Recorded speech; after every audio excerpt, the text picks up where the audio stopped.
Hello, everyone. Thanks for tuning back in for another episode of Test, Optimize, and Scale. Here with an old friend, Gene Massey. I've been working with Gene since I first got involved in the world of regulated investment crowdfunding. Gene was involved, pre-industry, and we'll talk to you about ideas that he had, that he's brought to life to really form the industry as it is today in targeting investors, bringing them into a crowd to fund projects. Gene's the CEO, founder of MediaShares, works on videos, consults on projects, many of the top capital raises to date. I've spoken with him on panels many times. We've done webinars, but this is the first time having him on the podcast. Gene, thanks for taking the time. I've been looking forward to today's discussion. Happy to be here, Jason. You said you wanted a life story, so yes, please. I'm willing to go back. Let's do it. Back to 1998. Okay. I won a screenplay that won 5 awards in competitions. And I said, you know what? I'm the smartest guy in the room. I'd been a commercial director for years. I thought this was a movie I wanted to direct. And so the only way I thought I could do that is if I financed it. And I went around telling everybody all the funding was going to be on the internet. Mm-hmm. I'd read about how the Chicago Cubs fan financed the stadium and how all these people had financed everything. And I said, everything's going to, all the financing is going to be on the internet. And I call it fan financing too. And so, and my cousin was Microsoft's internet patent attorney. And he said, you can get a patent for that. I wanted to finance movies with IPOs. And you buy a share of stock and you get a video as a dividend for $20. How can you lose? Yep. And my cousin filed a patent for that. And 4 years later, we got an issued U.S. business method patent, like Priceline, Netflix, eBay. So I thought I was the smartest guy in the room. And I was running around telling everybody, this is going to change the industry, fan financing. I'm going to finance movies. Well, I went to venture capitalists and they said, we don't do movies, get out of my office. I said, it's not movies, it's financing, a mechanism to finance movies. I call it fan financing. Get out of here. We don't want to talk about that. So I had a lot of money. So I had about $1 million saved. And I was going to create this new method to finance movies. Well, in 2006, Kickstarter came out. And they didn't do securities. They did pre-selling products. Mm-hmm. They called it crowdfunding. I said, okay, crowdfunding. So I went around telling everybody it's going to be crowdfunding. The problem was you could not advertise on the internet an investment opportunity. Mm-hmm. You couldn't advertise. It was illegal. Well, I tried everything, for years. In 2010, I even pitched in Silicon Valley and Elon Musk was in the audience. I sat next to him. and so I pitched, this thing, and I almost won the contest. They had a big contest with a $10,000 prize at Founders Showcase, it was called. And I still have a video of it today, even. But you couldn't do it. And during that period of time, I spent my $1 million. I sold my 1961 Porsche Roadster. Oof. I sold my airplane. I sold my houseboat over in Lake Havasu, parked in the marina. I spent my mother's $100,000 that she gave me when she died. My Aunt Claire left me $100,000, and I cashed that. I spent that, all trying to do crowdfunding. And then finally, when I was flat broke, I cashed in my Directors Guild pension. I'm with the Directors Guild. So I paid deeply trying to do crowdfunding. Well, in 2012, when Jobs Act passed, mm-hmm. everybody heard about it. And so they invited me to all these conferences. And in the conferences, I met everybody. I mm-hmm. met every marketing company, every attorney, every broker, everybody that was claiming they were going to do it, the people that had done it, all the famous people that were involved with it, the congressmen and everything. And so in the light of that, I met everybody. And I learned from going to all the conferences, and I started looking up securities documents and reading. I tell people I was reading securities documents for fun. And so I basically learned all about it. And in the meantime, I gave up movies. I was at a conference, and my friend Anne Marie Gillen was standing next to me, and this investor walked up. He said, "Hi, what are you doing?" And she said, "This is my friend Anne Marie Gillen. She's a big film producer." He turned and walked away. Do movies. Knew where that was going. Gave up movies, and I started just being a consultant and helping people market their offerings. I still had in the back of my mind a movie or two that I wanted to do, but never got the money for it. Never really tried because I was so busy working for everybody else. Well, that's pretty much what happened. But I had been a TV commercial director for years, and I knew a lot about making videos. So I started making videos for companies. And the videos were pretty good. And so I got hired to do that. And also, I really enjoyed the marketing. And so basically, I make a living now, making videos and marketing crowdfunded offerings and working with good people like you, Jason. So that's my story, how I got here. And now I'm just like everybody else marketing stuff. I particularly like working with digital niche agency because you've got a lot of clients and you're very good at what you do. As a matter of fact, I'm going to be hiring you on my next with my next client. And I like working together with other agencies because everybody's got a specialty. Like you guys are really good for buying the media. Mm-hmm. I think millions of investors have come through you now. So you have some incredible lookalike audiences. If you're doing Instagram ads and things like that, you really have to know a lot. And that's one of the reasons that I really enjoy working with you guys, because you really, really know a lot about all the advertising and the Facebook ads and the Instagram and media buying and all that stuff. So when I work with a client, I will often manage the entire offering.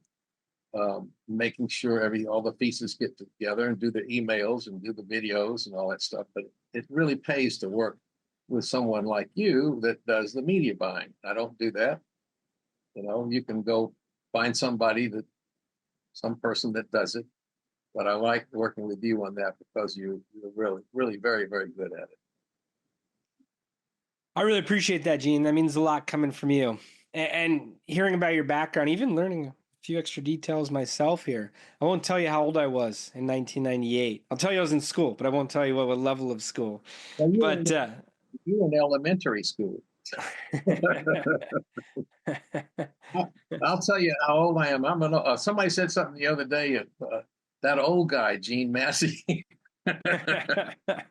That's not how we refer to you. I even felt bad saying my old friend. It's because we've been friends for a long time. But I still have. So I love how your focus has been fan financing. You're putting together these screenplays. You said, hey, it shouldn't be this difficult. And if I'm able to build an audience, not only can I bring in the capital to make the whole thing to come to life, I then have people waiting to watch the film, to enjoy the product, to share and be ambassadors and bring in their friends, their family. Hey, let's go see this. I'm an investor in it. I finance this picture.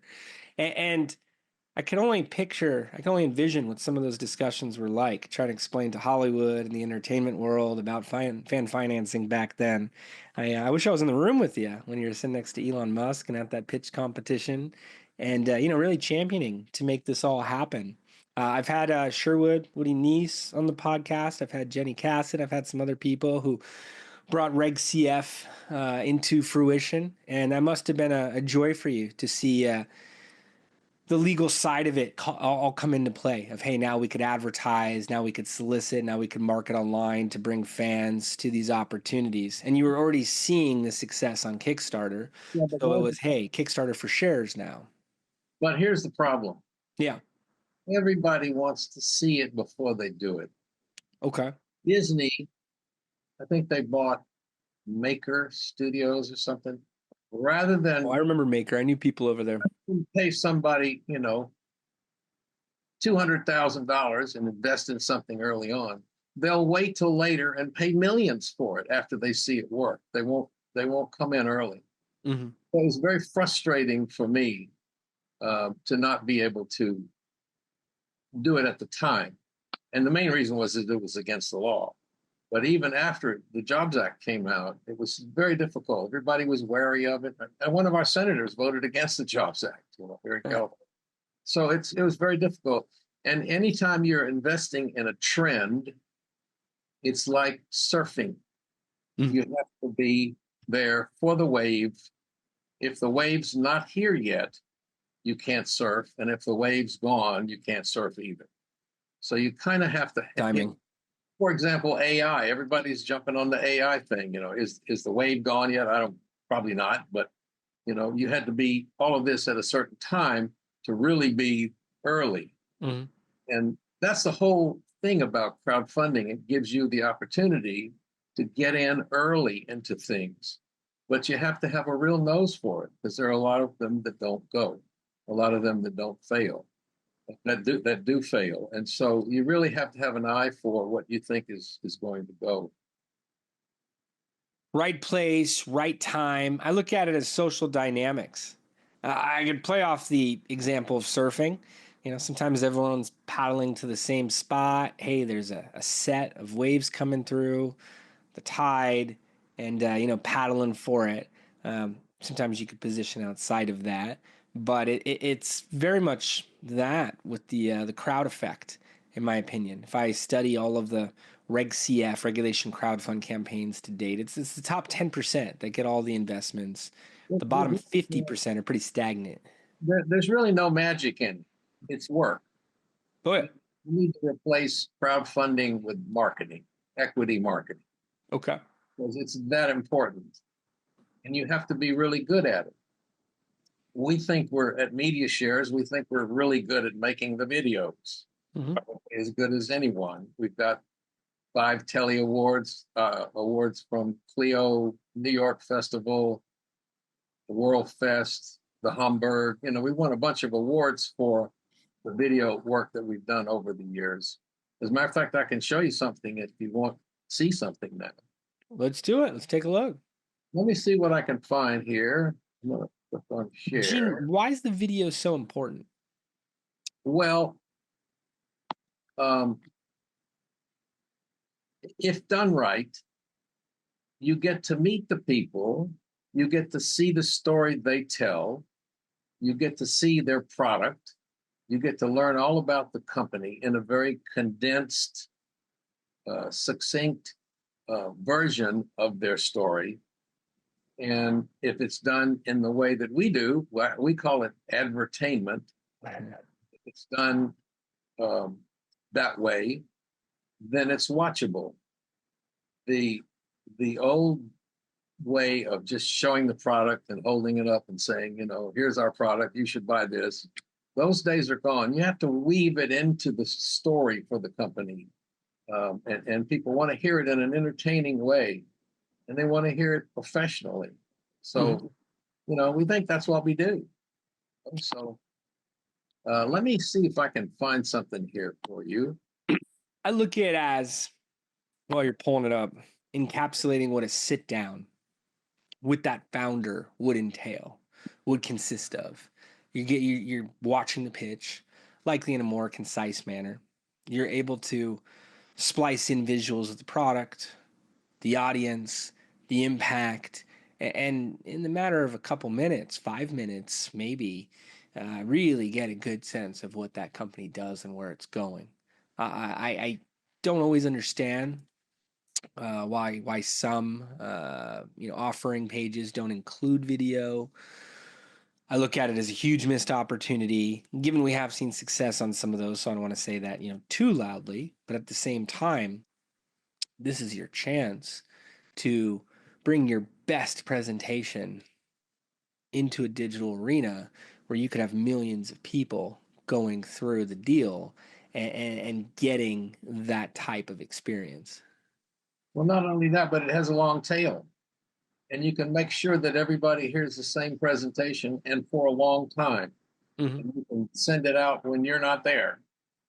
So what could be better, and you could send it over to somebody a week later, the same presentation that you've very carefully crafted to get your message across. Exactly. Send it across later when you're not there, when you're asleep. Mm-hmm. And so I want to show you something here. Got the Casablanca setting. It's 3 a.m. in Casablanca. What time is it in Long Beach? Of all the gin joints in all the towns all over the world, she has to come to mine. Oh, Mr. Rick, you know why she's coming to see you. It's because of this classified ad you took out in the Independent Press Telegram. Sure, Sam, but she could have bought a car, or looked for a dog, or gone to a garage sale, but no. Of all the classified ads in all the Independent Press Telegram, she has to read mine. Oh, Mr. Rick, let's go home. No, Sam. I'm waiting for a lady. I thought I told you never to play that. I've come to... You don't have to say it, sweetheart. I can see it in your eyes. I must tell you, I'm going to buy your piano. Sam, you can say it for her, you can say it for me. Say it again, Sam. Independent Press Telegram. Classified ads. So we call that advertisement. Advertisement. Burying everything about the classified ads is buried in the message. And so the message is all buried in that. And so you're doing the same thing. It's the same ideation for these investment offerings for a pitch video from a founder speaking to thousands of enough traffic's going through millions of prospective investors. I'll tell you something to tell you how old I am. Okay. I made that commercial in 1980. 1980.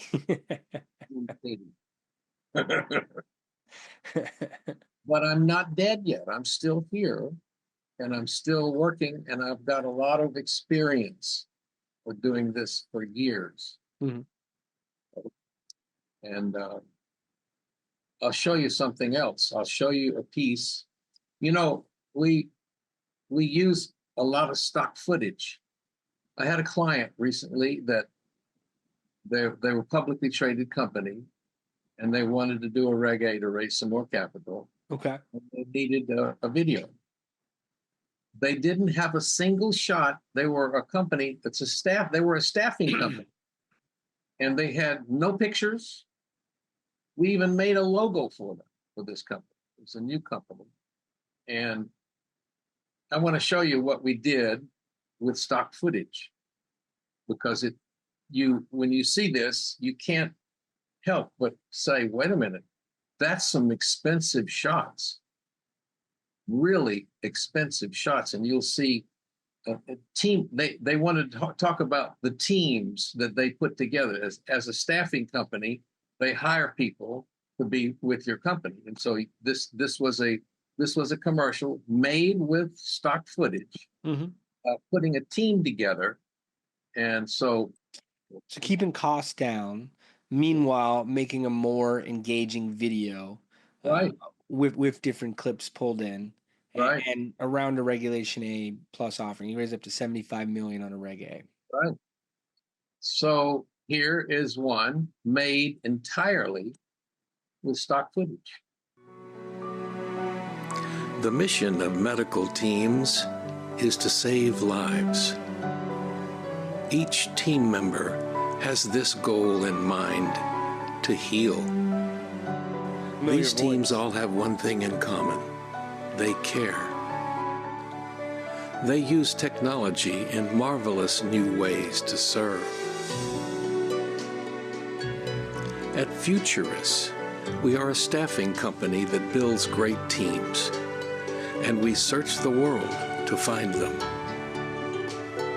We grow by acquiring more staffing and technology companies, like Insigma and Health HR, our new medical staffing companies.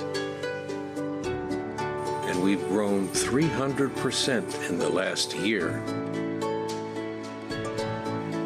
Futurist will continue to grow. We are the future of human capital management. You are welcome to invest in us and share in our success.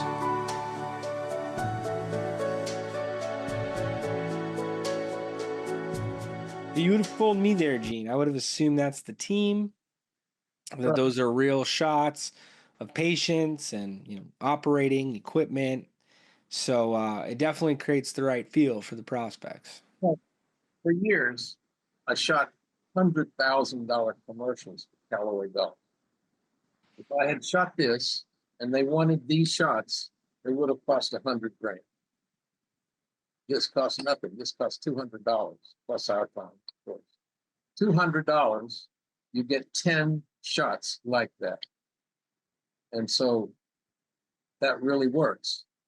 Now, I'd like to show you another thing that we can do with videos. That is, I'm going to show you how to make a Zoom call into complete video. I may not show you the whole thing because it's 3 minutes long, but I'll show you just a portion of it.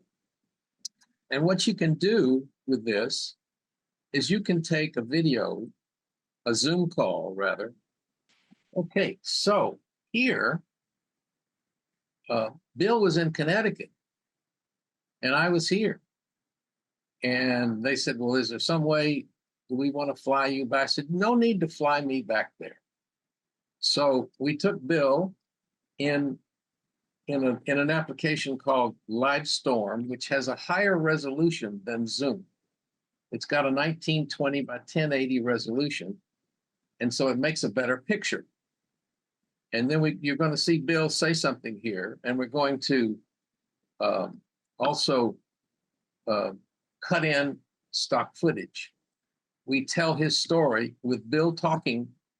And not only that, but we've got a teleprompter, a virtual teleprompter on his screen now, and he's actually reading.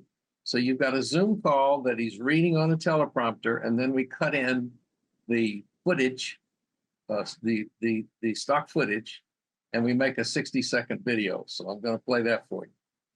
Okay. You ran the teleprompter. Hello, I'm Bill Smith, CEO of Infinity Fuel Cell and Hydrogen. Our company addresses the $400 billion commercial space market. We've had revenues of over $50 million from clients like NASA, the U.S. Navy, the Air Force, and other major manufacturers. We go where there is no air, but where an energy source is vitally needed. Our products were recently tested aboard a Blue Origin New Shepard spaceflight. Our products also go underwater, where our fuel cells can provide electricity better than batteries on board submarines and submersible drones. We also make green hydrogen that may eventually replace batteries for storing energy collected from solar and wind. Green hydrogen will soon be powering aircraft. We have major contracts in the pipeline, and we expect even more growth in the future. We have just filed for our ticker symbol to list on the NASDAQ. You're welcome to join us and share in our success.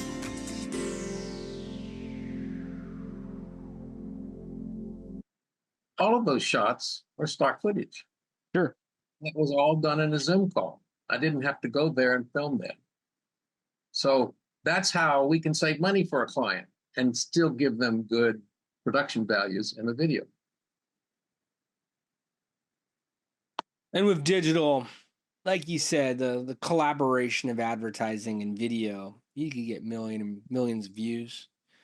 You could get, tens of thousands of people to get to an offering page through those views. Could even scale it up to hit higher numbers. And it's about that engagement. It's about those follow-ups. People want to see the CEO. They want to really understand who's the captain of the ship to determine if they want to hop on board. So you're able to make it that much easier by watching them in action. Yes. And so I'm one of those people that believe that an investor wants to meet the CEO. Most investors want to invest in someone that has something. There are a lot of good businesses out there, but I want to know, I'm going to give my money to some guy Well, I want to talk to him. Yeah. I want to know what's he going to do with it. And is this a smart guy? Can I tell by meeting him? Does he really know what he's doing? And so by making a video with the CEO in it, I think is much better than just pictures of products. You know, you can send a lot of people just send out a crew and they go over there and they shoot some video, you know, but let's see how we can turn this into something where people can meet the guy, see what they do. And in 60 seconds there with Bill, you can pretty much get a pretty good feel for the company and for the leader. Yeah. And so that's the kind of thing that we do a lot. I'm working with a guy in Texas right now. He's got an oil well deal, and we made a Zoom call with him and cut in stock footage, and we use Zoom, and the Zoom is not very sharp. Zoom is like 1280 by 720, and it's not as sharp as 1920 by 1080. So what we used is a company called Hitpaw, HITPAW. Hitpaw.com is an AI enhancement of video, which is amazing. The first shot you saw of Bogart, of Jerry Lacey playing Bogart, that was enhanced with Hitpaw because it was only 720 by 480 resolution. Even though we shot it on film back then, when you transferred the film, you transferred it 720 by 480. So now we can actually go back with AI and enhance that. So we did the same thing with Andy's video in Texas. We recorded him on Zoom, and then we enhanced it with Hitpaw, and it's sharp as a tack. You know, amazing how you can use these AI tools. We did another thing with a gentleman who, you know, he wanted me to film him in his office here, and he looked terrible. He looked like a homeless person. You know, he hadn't shaven. He was all, I said, you know, and I shot some video of him in the office and showed it to him. He said, "Oh yeah, I see what you mean. He didn't give that guy any money." So he gave me a picture from about 15 or 20 years ago, and I went in AI and I got a sample of his voice. There's tools now where you get a sample of someone's voice, and then you write copy, and you get a picture of the person. And the AI will take that copy, that text, turn it into his voice, sounds the same as the voice that you recorded, and put the voice in the picture. And his lips move in sync and everything. And it looks like he's speaking 20 years ago. And so we use the AI tools that are necessary to clean up stuff. So even though I'm an old guy, I'm using the new tools, so. What you're saying is if you could do it, anyone should be able to. Well, yeah, anybody can do their own. And you can go on AI and go on, DID and whatever you call it, and all these different applications, and CapCut and all the ones that can drop out of background and things like that. I mean, there's some amazing tools out there that we can use, and anyone can use those. We don't have any kind of special ability to use them more than somebody else. But we do have a way to really get into a company, and our log line is crafting your story for investors. So what we try to do is get your story into a message, into the corporate message. What is the real story? And a lot of companies have a complicated story. And there's something in marketing called cognitive load. Cognitive load. At any given moment, I'm already busy.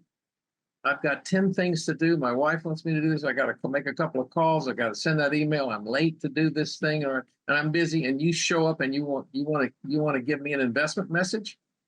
I'm sorry, I'm busy.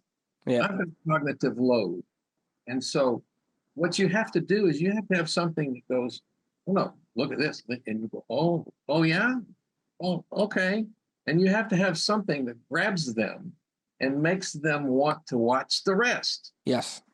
A hook. You know this, I'm preaching to the choir here because you do that too. But that's the whole secret of marketing if you make an Instagram ad, you've got about 5 seconds Mm-hmm. for them to watch the rest of it. Yep. If you want them to watch the rest of it. And the other thing is, you want me to give you my money? Wait a minute, let me see if I understand this. You want me to give you my money and I invest in you? Oh, well, I don't know about that. We're going to have a conversation. We're going to have a really good reason why I'm going to give you my money. And so that's what you have to get across in a marketing message. And not only so, in 60 seconds, maybe 90 seconds in an Instagram ad, you have to really tell people why they're going to watch the rest. Not only that, but you want them to go to the landing page. And the landing page has got to really grab them. So you've got to grab them in 5 seconds, and you got to grab them for the whole 60 seconds. And at the end of 60 seconds, you better send them somewhere that really grabs them. Yeah. This is why this is such a good investment. It's a hard game. Now, a lot of people do it on their own, and some of them do it very successfully. Some people have offerings that are so easy to understand. We've got a flying motorcycle, and you can buy one for only this much, and we've already sold 1 million of them, and we're going to sell some more. And what's not to like about that? It's okay. Flying motorcycle, I understand that in a second. Everybody's going to want one of those. Okay, I'll invest in that. So if you have something simple like that, and people can see it right away in 5 seconds, it's a flying motorcycle. Okay, I see what that is. That's fine. Suppose you have a type of software. We saw one recently.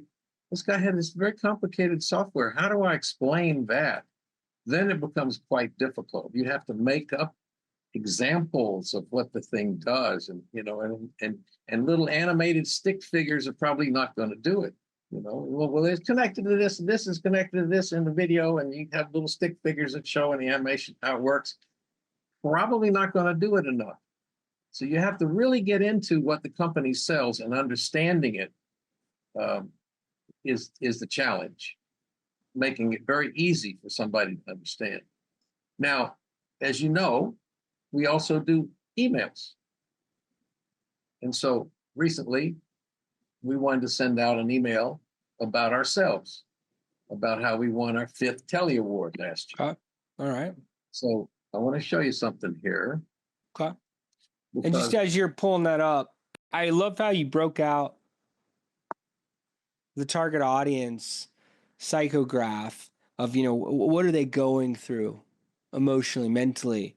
Hey, I see advertisements all day, everywhere around me.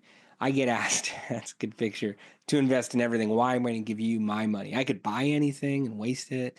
I could invest into vehicles that are guaranteed. There's plenty of other private equity offerings to put my money into at this point. Why is this a better investment? I don't think every founder really thinks about what the answer is going to be. They just think, what's my cost of capital? Why am I putting time towards this? How fast can I raise $1 million or 5 million or whatever it is, when missing those core fundamentals of a marketing strategy and how that creative lives inside video.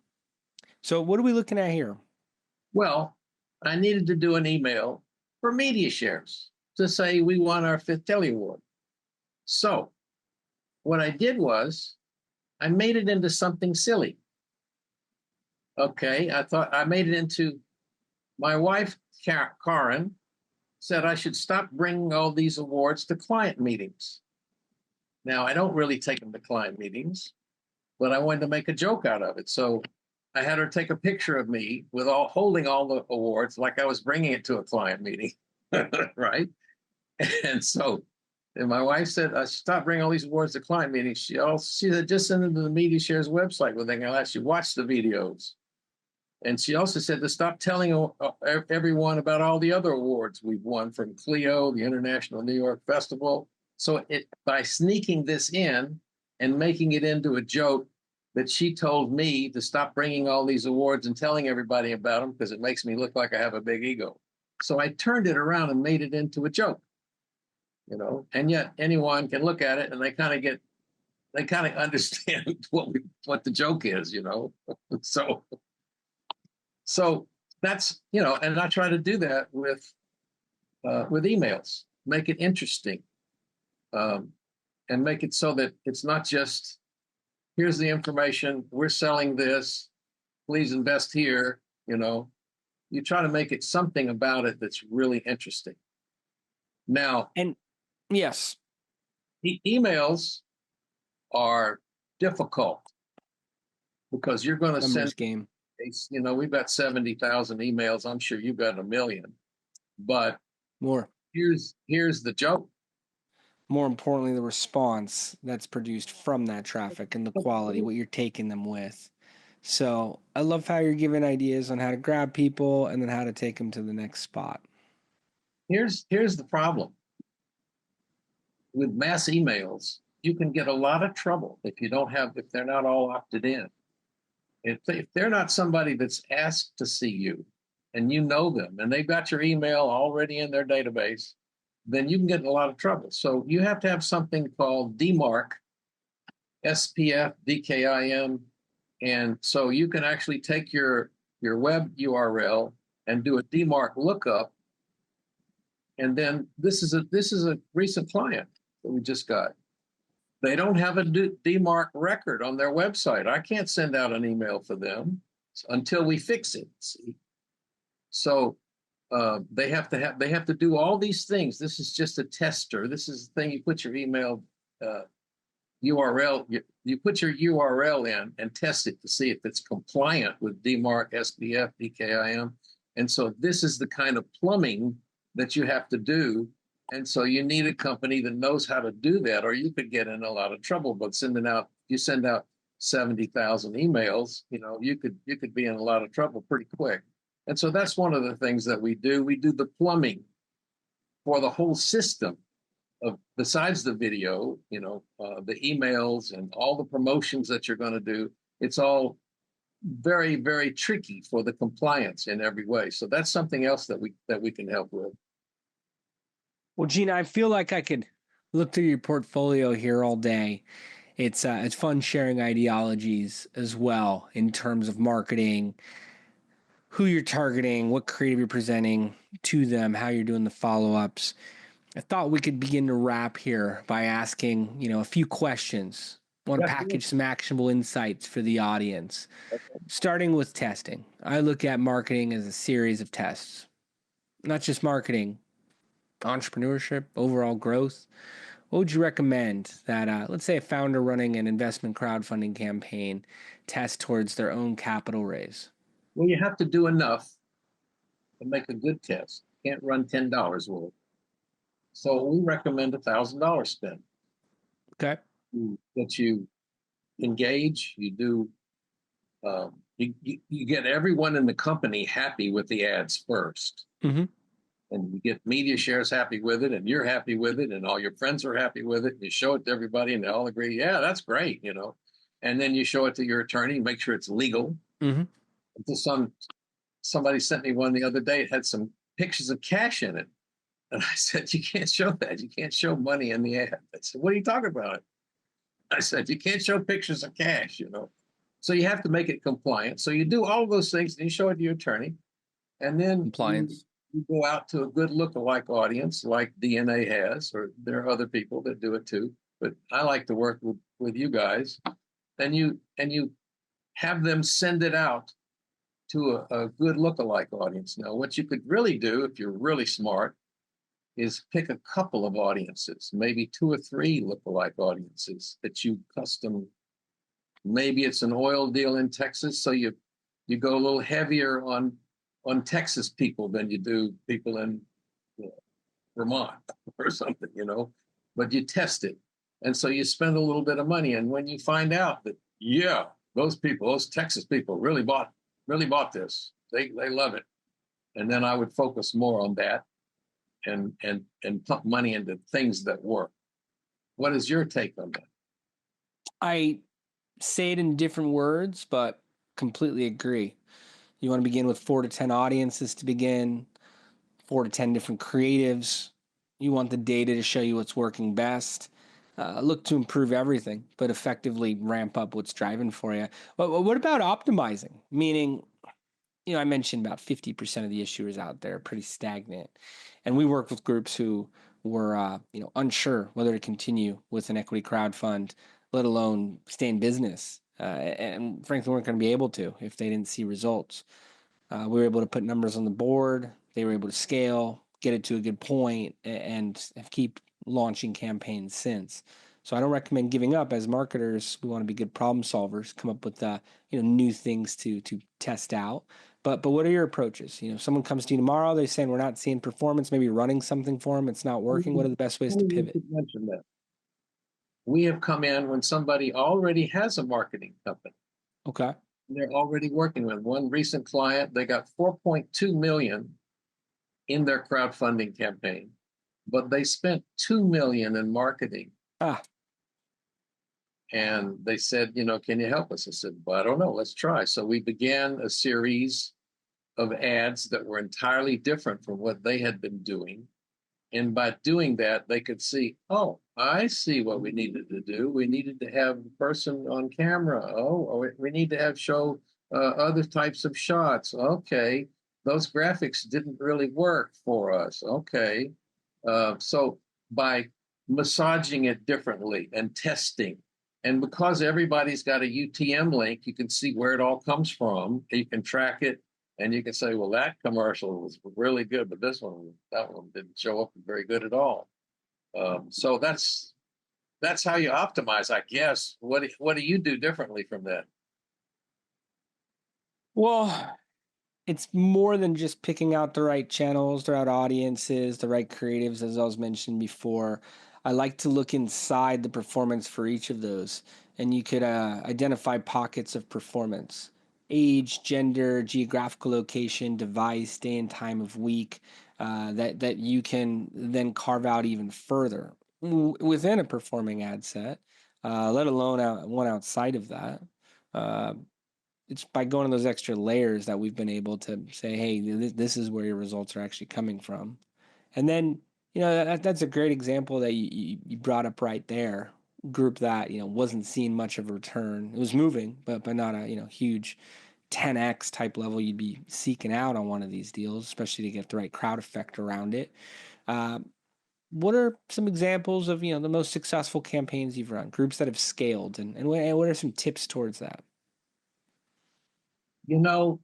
That's probably where we're shorter than other people. We don't have $1 million examples because most of our work has been consulting for other companies. Sure. And so we can't really point to things that we can make. For example, the $4.2 million was done by another agency we're brought in to fix. We can't say we did that. And or we might be just doing a video, and we can't claim that we did that particular job brought us money. So we're small, just me and my wife and the couple of freelance people that we work with. And so we only take 2 jobs at a time. We don't take more than that because it's really a hands-on thing. And some people like the idea that we're small and they can call me up on the phone 4 or 5 times a day. Of course. And so that's basically our advantage, is the fact that we're small, hands-on, a little small boutique agency that works only with a couple of clients. And we're picky about who we take. We've had clients that want to work with us and we don't think we can get them the money. I know some businesses will accept them, but we won't unless we think we can get them some money. So, we're small. And we don't think that's a bad thing. Not at all. I appreciate the transparency. There's a thing in marketing of, feature the function, feature the flaw at that. I don't look at it as a flaw, but things people could bring up as a potential flaw and saying why it's a strength. And like you said, they're going to get more of a white glove service. They're going to get more creativity. They're going to get more experience. They're going to get more commitment out of you, which I find are many of the things that agencies, consultants are lacking, that are pointed out later of why a client, why an issuer didn't have a good experience. But Gene, you've given us a lot to work off of here. I always enjoy having these discussions with you. You got my gears going. I have some different things I want to implement into our videos.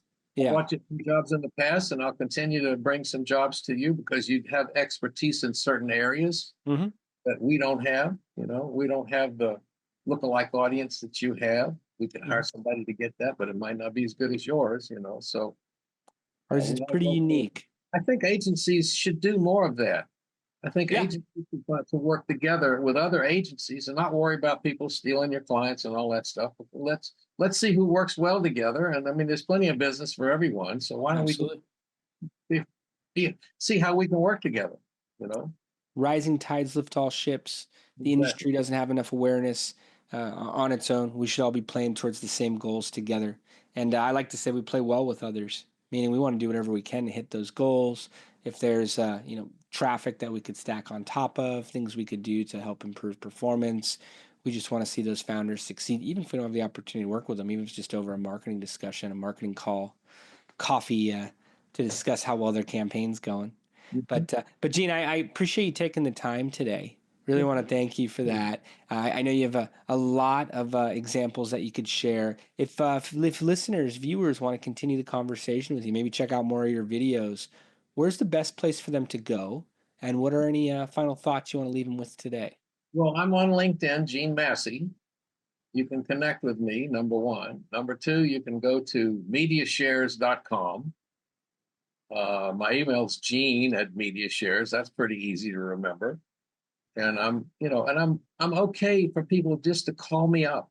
My phone number is on the website, and you can actually call me on my cell phone and have a chat and say, we're thinking about doing this.